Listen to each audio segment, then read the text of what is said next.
Hello નમસ્કાર મિત્રો, દરેકનું હાર્દિક સ્વાગત છે. મિત્રો ધોરણ 9 વિષય સંસ્કૃત પાઠ નંબર 14 હનુમદ્રણિત રામ વૃત્તાંત. મિત્રો સૌથી સંપૂર્ણ સોલ્યુશન કરીશું.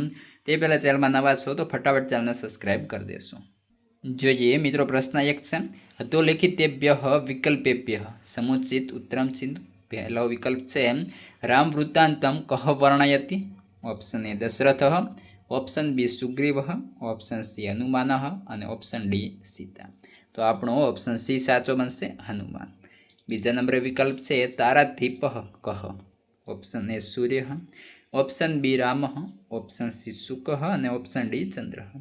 તો આપણો ઓપ્શન ડી ચંદ્ર મિત્રો સાચું બનશે. ત્યારબાદ 3 કામરૂપિણ કે આસન. ઓપ્શન એ રાક્ષસ, ઓપ્શન બી દેવાહ, ઓપ્શન સી વાનરાહ અને ઓપ્શન ડી અરણ્ય વનાસિન. તો આપણો ઓપ્શન એ એટલે કે રાક્ષસ સાચું બનશે. વધીએ છીએ વિકલ્પ 4 તરફ. કુજ્જર ઇતિ શબ્દસ્ય પર્યાયકઃ. ઓપ્શન એ ગજ, ઓપ્શન બી કુજનમ, ઓપ્શન સી કંકર અને ઓપ્શન ડી કાક. તો ઓપ્શન એ એટલે કે ગજ સાચું બનશે. પ્રશ્ન 5 આયતમ ઇતિ શબ્દસ્ય કહ અર્થ. ઓપ્શન એ દીર્ઘમ, ઓપ્શન બી ન્યૂનતમ, ઓપ્શન સી વિસ્તૃતમ અને ઓપ્શન ડી સીમિતમ. તો આપણો ઓપ્શન સી એટલે કે વિસ્તૃતમ સાચું બનશે. ત્યારબાદ 6 નંબરે છે જાનકી કે અપહત્યા.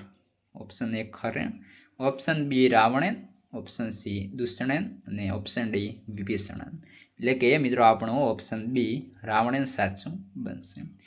મિત્રો આપણી ચેનલ છે તેની અંદર તમામ વિષયના સ્વાધ્યાય પોથી, નકશા પોથી વગેરે તમામનું સોલ્યુશન ઉપલબ્ધ છે, જેની લિંક આ વિડીયો ડિસ્ક્રિપ્શનમાં આપેલી છે.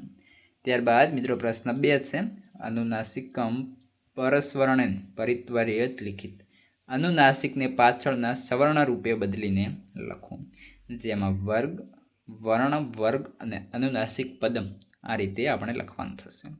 જોઈએ છીએ. પહેલો છે પુંગવહ, તો થશે ક વર્ગ અને પુંગવહ. 2 અપિસંકહ, ત વર્ગ, તો થશે અપિસંતઃ. 3 વંચિત્વા, ચ વર્ગ, થશે વચ્ચિત્વ. 4 પુરંજય, ચ વર્ગ, પુરજ્ય. 5 કુંજર, ચ વર્ગ, કુચ્ચર. ત્યારબાદ 6 સંદિષ્ટ, ત વર્ગ, સંદિષ્ટ.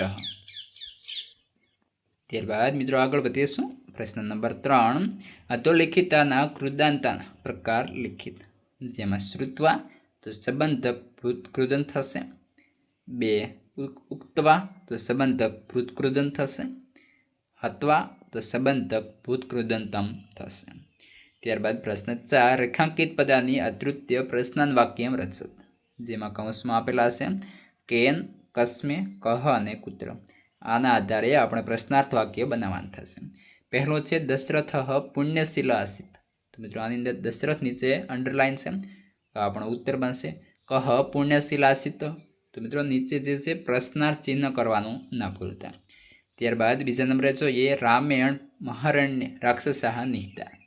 તો રામેણ છે, તો ઉત્તર થશે કેન મહારણ્ય રાક્ષસાહ નિહિતા. 3 સહ વિરહ વનમ પ્રવજિત. ઉત્તર થશે સહવીર કુત્ર પ્રવિજિત. ત્યારબાદ પ્રશ્ન 5 ઉદાહરણોનારૂપમ શબ્દરૂપાણામ પરિચયમ કાર્યત.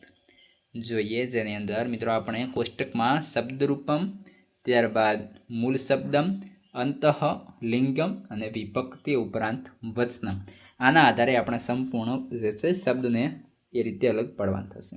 પહેલું ઉદાહરણ તરીકે છે ધર્મસ્ય, ધર્મ, અકારાંત, પુલ્લિંગ, ષષ્ઠી વિભક્તિ અને એકવચન. તેવી જ રીતે પહેલા નંબરે છે મૃગ્યા, તો મૂળ શબ્દ થશે મૃગ્યા, અંત થશે આ અકારાંત, સ્ત્રીલિંગ, દ્વિતીય વિભક્તિ અને એકવચન. ત્યારબાદ બહવહ, તો બહુ,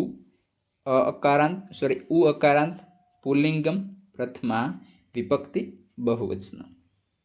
ત્યારબાદ 3 માયયા, તો થશે માયા, આ અકારાંત, સ્ત્રીલિંગ થશે, તૃતીય વિભક્તિ, એકવચન.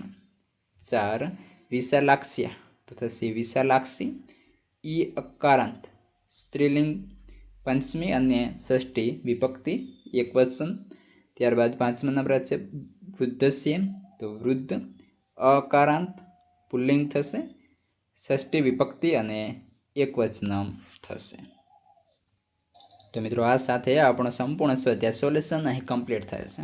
આગળના પાઠનું અને વિષયનું તમામ જેમ કે મિત્રો સ્વાધ્યાયન પોથી હોય, નકશા પોથી હોય, પ્રયોગ પોથી હોય, તમામ જે સોલ્યુશન છે એની લિંક આ વિડીયો ડિસ્ક્રિપ્શનમાં મળી જશે. તમારા મિત્રોને આ વિડીયો શેર કરો અને વધુમાં વધુ જે છે મિત્રો તમારા મિત્રો સુધી પહોંચાડી દો.